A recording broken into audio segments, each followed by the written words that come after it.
दोस्तों, मेरे चैनल में आपका स्वागत है। आज के इस वीडियो में मैं आप लोगों को बताऊंगा कि प्रॉपर्टी खरीदने से पहले, कोई भी ज़मीन खरीदने से पहले आपको एग्रीमेंट किस प्रकार करवाना चाहिए। तो दोस्तों, इसे जानने के लिए आप इस वीडियो को पूरा ज़रूर देखें। दोस्तों, कई लोगों के मन में यह सवाल उठता है कि कोई भी प्रॉपर्टी खरीदने से पहले हमें किस प्रकार से एग्रीमेंट करना चाहिए ताकि वह एग्रीमेंट पूरी कानूनी तरीके से हो, कल को कोई भी परेशानी ना आए। हर व्यक्ति अपने पूरे जीवन काल में कमाता है और फिर अपने कमाई का कुछ हिस्सा सेव करता है, और जब कुछ अमाउंट जमा हो जाता है तब वह जाकर ज़मीन खरीदता है। इसलिए दोस्तों, यह ज़रूरी है कि आप एग्रीमेंट सही ढंग से करें। अगर आप सही ढंग से कानूनी तरीके से एग्रीमेंट नहीं करेंगे तो फिर कल को आपको परेशानी हो सकती है। हो सकता है कोई दूसरा व्यक्ति आपके ज़मीन पर धावा बोल दे।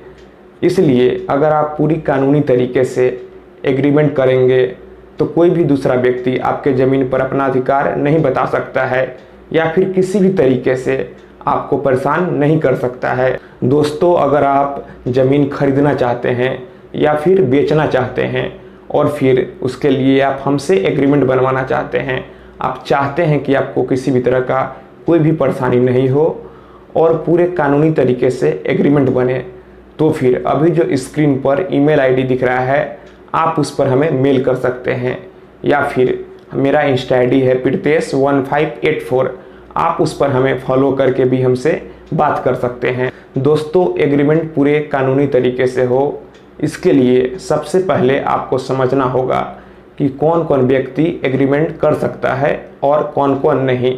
दोस्तों, कॉन्ट्रैक्ट एक्ट के सेक्शन 10 के अनुसार कोई भी पागल व्यक्ति या फिर दिवालिया व्यक्ति या फिर जो माइनर है वह कॉन्ट्रैक्ट नहीं कर सकता है, मतलब कि वह किसी के साथ एग्रीमेंट नहीं कर सकता है। तो आप ध्यान रखिए, कोई भी पागल या फिर माइनर या फिर जो दिवालिया है, आप उसके साथ किसी भी तरह का कोई भी एग्रीमेंट नहीं करें, या फिर आप जिससे भी एग्रीमेंट करते हैं उसका फ्री कंसेंट होना चाहिए। मतलब कि आप उसके इच्छा से ही कभी भी उसके इच्छा के विरुद्ध एग्रीमेंट नहीं कर सकते हैं। अगर आप किसी भी व्यक्ति के इच्छा के विरुद्ध जाकर या फिर उसको धोखा देकर या फिर उसे ब्लैकमेल करके या फिर उसे डराकर धमकाकर कोई भी एग्रीमेंट करते हैं तो फिर इस तरह के एग्रीमेंट का कोई भी वैल्यू नहीं होता है। इस तरह के एग्रीमेंट को कोर्ट खारिज कर देगा।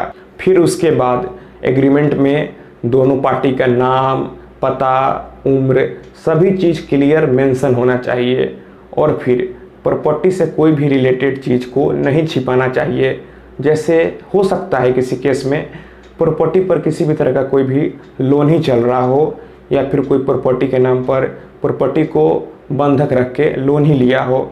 जो भी बात हो वह एग्रीमेंट में क्लियर होना चाहिए, और फिर उन दोनों पार्टी के बीच कोई भी शर्त हो, जैसे कि हो सकता है कोई पैसा का ही शर्त हो।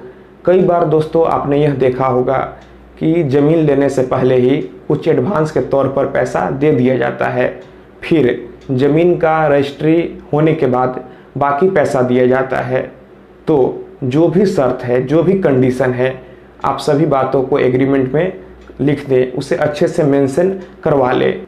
अगर पैसे का लेन देन का बात भी आप एग्रीमेंट में मेंशन करवा लेंगे तो फिर दोनों में से कोई पार्टी भी कल को नहीं मुकरेगा।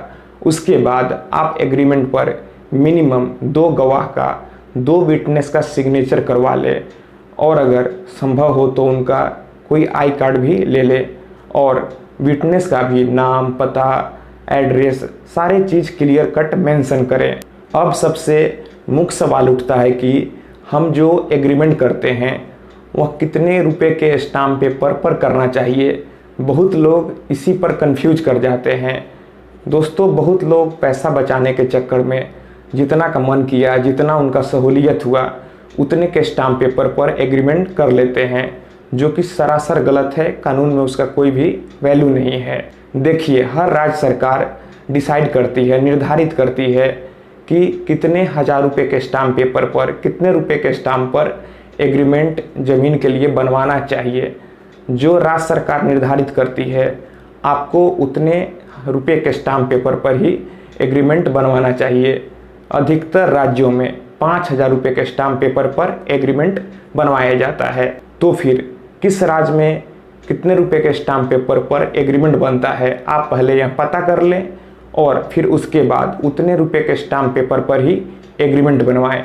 आप अपने मर्जी से, अपने सहूलियत के अनुसार कितने रुपए के स्टाम्प पेपर पर एग्रीमेंट बनवाना है या खुद से ही डिसाइड नहीं करें। फिर उसके बाद एग्रीमेंट बनवाने के बाद आप उसे रजिस्ट्री ऑफिस में ज़रूर रजिस्टर करवाएं। बहुत लोग ऐसे ही एग्रीमेंट करवा लेते हैं और उसे रजिस्टर नहीं करवाते हैं, तो फिर कल को कोई भी विवाद होगा तो अगर मामला फिर कोर्ट में जाएगा तो याद रखिए कोर्ट उस मामले को एक्सेप्ट नहीं करेगा और आपके केस को सीधे रिजेक्ट कर देगा। इसलिए दो बात का आप ध्यान रखिए, जिस राज्य में जितने रुपए के स्टाम्प पेपर पर एग्रीमेंट बनवाने का नियम है, आप उतने रुपए के स्टाम्प पेपर पर ही एग्रीमेंट बनवाएं और उसे रजिस्ट्री ऑफिस में ज़रूर रजिस्टर करवाएं।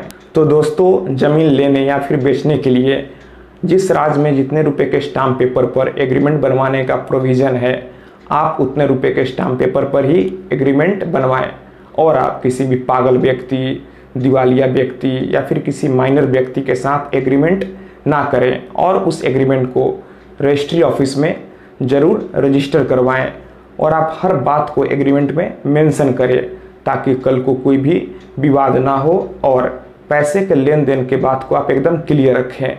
नहीं तो ज़्यादातर पैसे के मामलों को लेकर ही विवाद हो जाता है।